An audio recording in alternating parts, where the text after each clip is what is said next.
Amo na nga itong poultry. Dire. Gapudos sila sang egg, no?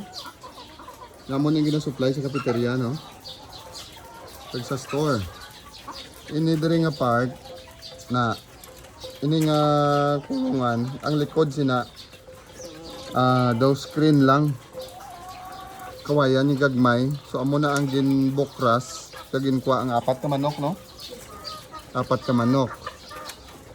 Kung gabi gali iya dok, wala iya tawo dire. So pag gusto lang gadyan kawatan ko asang itlog or manok na dire. And then may suga dire sa likod. 3 ka suga. So kung gabi mo yung kawaton, ang mga manok dire, itlog o kung ang makina dira sa likod, makita ka hindi ya dulom tanan mo.